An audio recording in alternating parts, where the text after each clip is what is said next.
संगीतमाला भाग 14।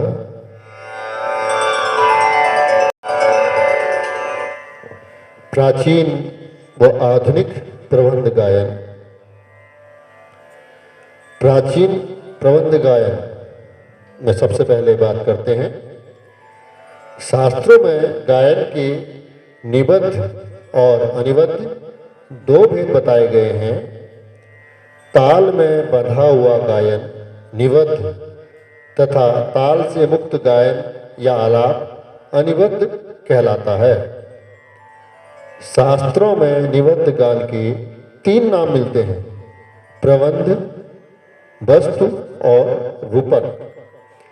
इनमें प्रबंध ज्यादा प्रचलित नाम है, जिसका अर्थ हुआ प्रधन बंध, अर्थात वह गेय रचना जिसमें अंगों को भली भांति बांधा गया हो। इस प्रकार ताल, स्वर एवं शब्दों से युक्त रचना को प्रबंध कहते हैं। प्रबंध शब्द अत्यंत प्राचीन है। बदलते समय के साथ गायन का यह भेद प्रबंध भी अप्रचलित हो गया। भरत ने नाट्य शास्त्र में नृत्य संबंधी ध्रुव और गीत 2 प्रकार के प्रबंधों का वर्णन किया है। बृहददेशी में मतंग मुनि ने 49 देसी प्रबंधों और संगीत रत्नाकर में सारंगदेव जी ने 75 प्रबंधों का उल्लेख किया है। प्रबंध शब्द देसी गीतों के लिए पर्याप्त रूप में प्रयुक्त होता है, अतः इसके असंख्य भेद हो सकते हैं। प्राचीन विद्वानों ने प्रबंध, रूपक और वस्तु 3 नाम से निबद्ध गान जाना। इसके 6 अंग होते हैं: स्वर, विरुद्ध, पद, तेनक, पाठ और ताल। अब इन अंगों को हम जाने। स्वर सा, रे, गा इत्यादि संगीत के स्वर कहलाते हैं। इसके बिना संगीत रचना संभव नहीं है, अतः यह पहला अंग है। विरुद्ध, इन प्रबंधों का प्रचलन नाटकों के अंतर्गत होता था। इन गीतों में पात्र, संदर्भ अथवा देवताओं का वर्णन हुआ करता था। गीत में नायक के नाम, कुल इत्यादि का वर्णन विरुद्ध कहलाता था। पद, शब्दों को पद कहा जाता है।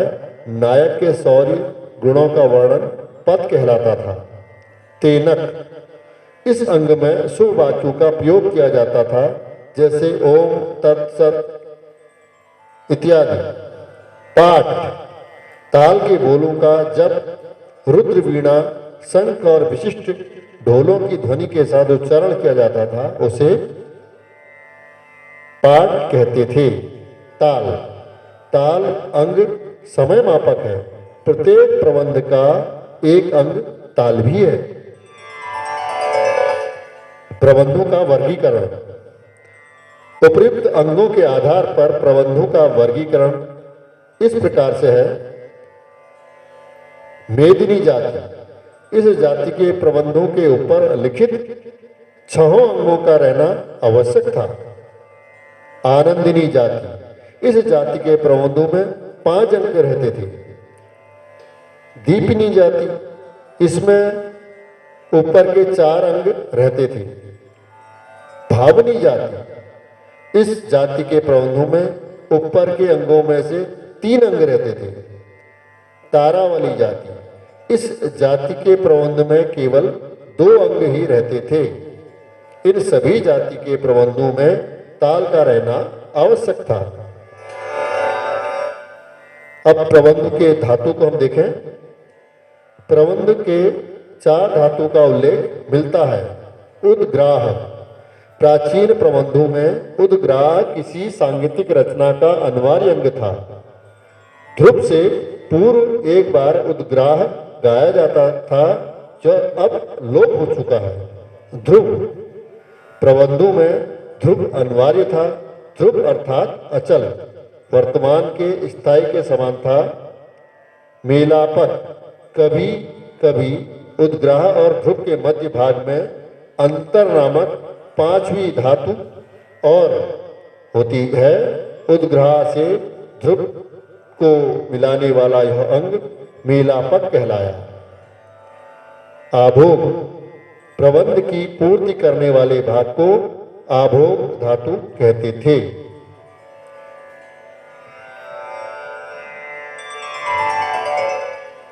अब हम बात करें रूपक और वस्तु। इस अभ्यास के प्रारंभ में ही बताया गया है कि प्रबंध, रूपक और वस्तु तीनों निबद्ध गान के भेद हैं। इनमें प्रबंध के बिना विस्तार से बताया जा चुका है। फिर से सुने, इसमें प्रबंध के बारे में विस्तार से बताया है हमने। जब नाटकीय तत्वों पर बल दिया जाता है तो उस रचना को रूपक कहते हैं। वस्तु का अर्थ अंग और धातु के मिश्रण से बनी संपूर्ण रचना से था। प्रबंधों में से तो रचना के भागों पर बल दिया जाता था, जबकि इन अंगों में बनी संपूर्ण रचना को वस्तु की संज्ञा दी जाती थी। उक्त धातुओं को हिंदुस्तानी संगीत पद्धति में आधुनिक स्थायी अंतरा संचारी आभोग की भांति समझा जा सकता है। अब हम आधुनिक प्रबंध गायन का संक्षेप में अध्ययन करते हैं। नवीन पद्धति में प्रबंध के 6 अंगों में से प्रायः 3 अंगों का ही अब देखते को मिलते हैं हमें। इनमें पद और विरुद्ध को ही मुख्य स्थान दिया गया है।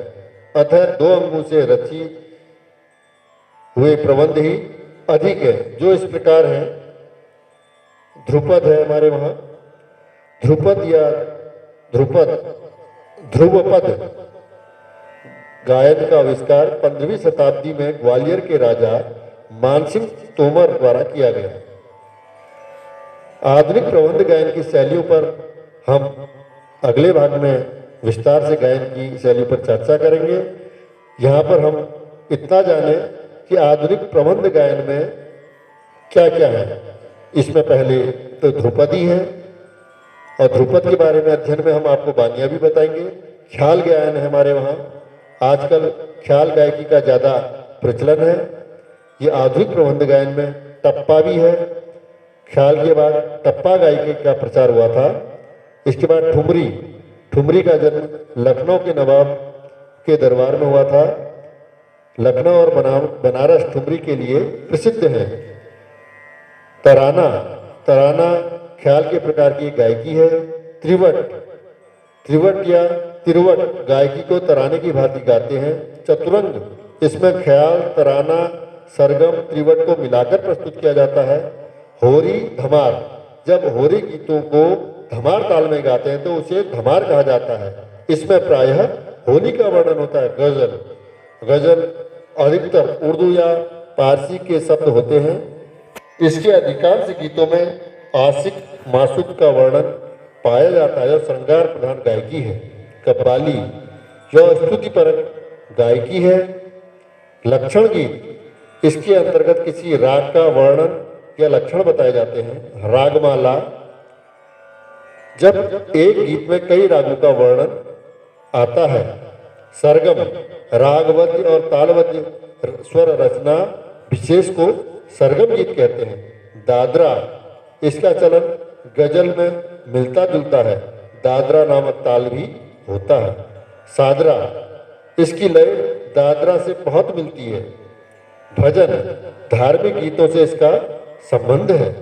कीर्तन, भगवत ध्यान से युक्त गीतों या शब्दों को झांझ, करताल, ढोलक, तबला इत्यादि के साथ गाते हैं, उसे कीर्तन कहते हैं। गीत, साहित्यिक रचनाएं जब किसी ताल में बांधकर गाई जाए उन्हें गीत कहते हैं।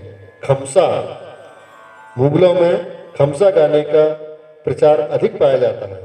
लावनी, चंग नामक वाद्य यंत्र बजाकर एक व्यक्ति या समूह में इसे गाया जाता है। कजरी, कजरी या कजली गीतों में वर्षा ऋतु का वर्णन, विरह का वर्णन इसमें है।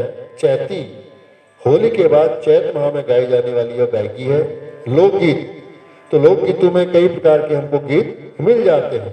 इस प्रकार हमने प्राचीन और आधुनिक प्रबंध गायन के बारे में यहाँ पर सुना। अगले भाग में हम गायन की आधुनिक जो हमारी शैलियाँ हैं इस पर चर्चा करेंगे।